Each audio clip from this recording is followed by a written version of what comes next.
Welcome to the show. I'm your host, Rick Ritter, here kicking it with head football coach Isaac Collins, and we got a great show lined up for you today. A special bye week show today as we'll get into some practice highlights from last week. We'll also be bringing on our senior captains today as they'll stop by the set and take some time to talk some Widener football with us.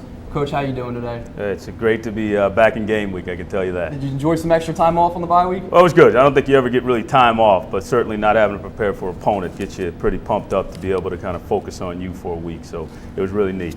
Now that bye week came to an end this past Sunday. Talk about the focus and intensity that we had during practice last week and how the guys did with that. Well, there's no doubt that you can tell guys, we're buying into the fact that we had a week to kind of think about ourselves. You can see in the competition that'll show up on the clips here shortly of guys competing against each other and really kind of pushing, to make sure that we were better prepared going into game week this week.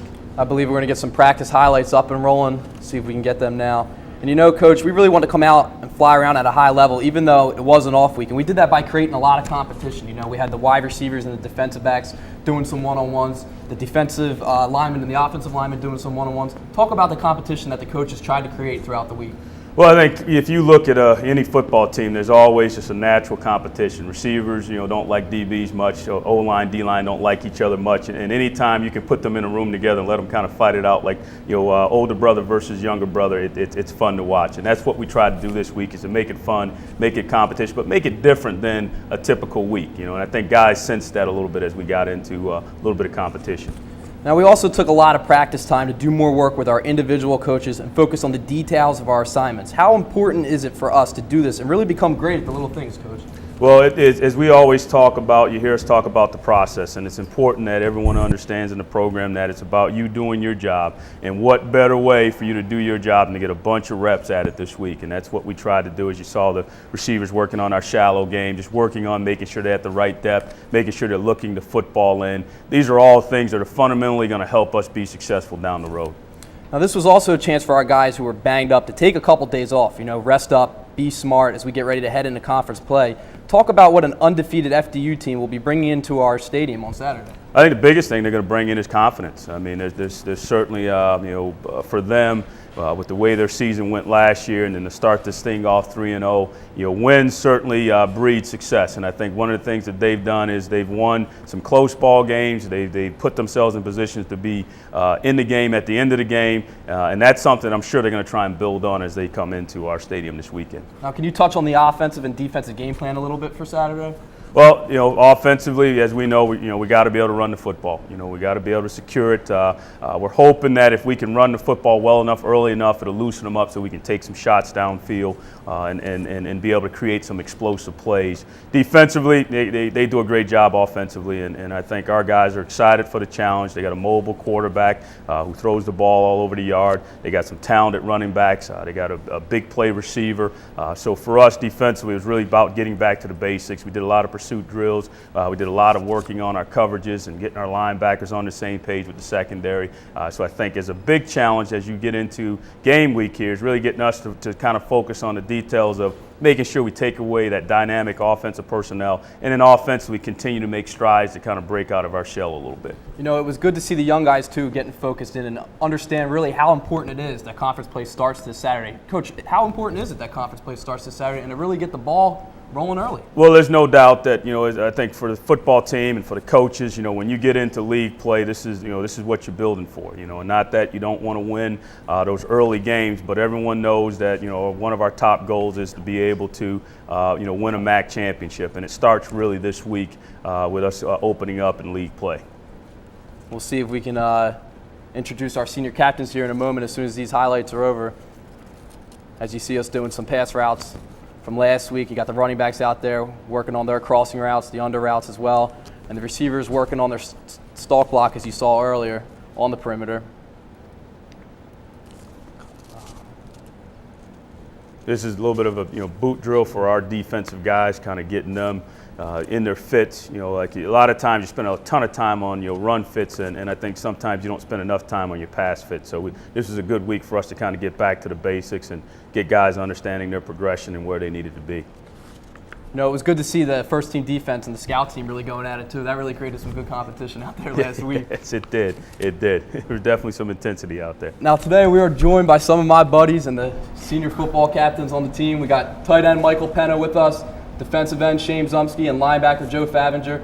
Guys, we appreciate you taking the time to join us today, and I know you guys are ecstatic about being here. Thank you for having us. All right, let's start off by touching on the offense. You know, Mike, this is your third offensive system you've had in the past 4 years here. Talk about what Coach Eager has done and how we're really starting to buy into that and really starting to execute the plays that he's calling and the schemes that he's running. Well, it's tough to have 3 different offenses in 4 years, but Coach Eager is a great coach. I mean, he's a great teacher too. He helps explain the little details, which makes it's important in the offense, and he's really helping the young guys learn the system. I mean, the first 3 games we've been a little inconsistent, but the last 2 weeks of practice have been pretty sharp, and we look like we got the ball rolling a little bit. Yeah, there's no doubt that we're really starting to pick it up and come together as a whole unit, which is great to see. Now, jumping over to the defensive side of the ball, Joe and Shane, you guys are in a new defensive system as well, running a 4-3 this season compared to the 3-4 last year. How has the defense and the young guys been adjusting to Coach Collins' scheme and really been coming together in the last couple of weeks since you guys have been playing at such a high level? I'll touch on it first, but I think we've came together great over camp through spring ball. We kept it very basic, just getting an understanding of our fits at a very small level of the playbook. And then when we got into camp, they expanded it, and we truly picked it up well. And I think it's starting to work great for in conference.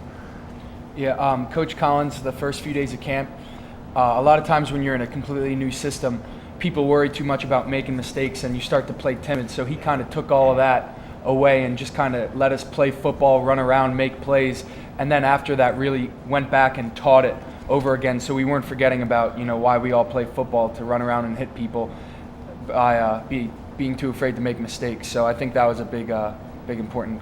You know, there's no doubt that practice has really picked up, as I was talking to Coach Collins about earlier, and the younger guys are really starting to realize how important it is that conference play starts this Saturday. Talk about how important it is to carry this intensity into Saturday against Fairleigh Dickinson University.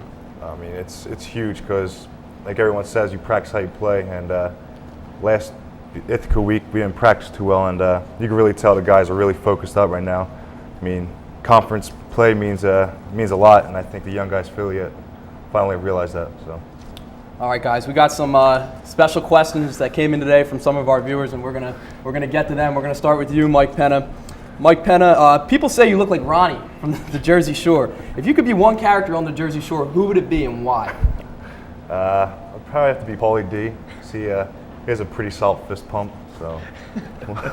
I like that answer. All right, Shane, this is a question from one of our players that he's been dying to ask me this question. Shane, Coach Fetterman, Coach Eager, and Coach Zwan, you have to dance with one, see a movie with one, and take one home to Thanksgiving dinner. Go. I would take Coach Fetterman home for Thanksgiving Day dinner because I know he knows how to eat. I would go dance with Coach Zwan because I heard he knows how to have a good time at Westchester. And I would like to take Eager to the movie so I didn't have to listen to him yell all the time. All right, Joe Favinger, if you could be a superhero, who would it be and why? I guess this comes to no big surprise to everyone, but my favorite superhero is Spider-Man. Surprised. Yeah, surprised. I know. The reason I like him so much is because I believe it was Joe Calori once told me that if I didn't play football, I'd be the biggest loser at Widener.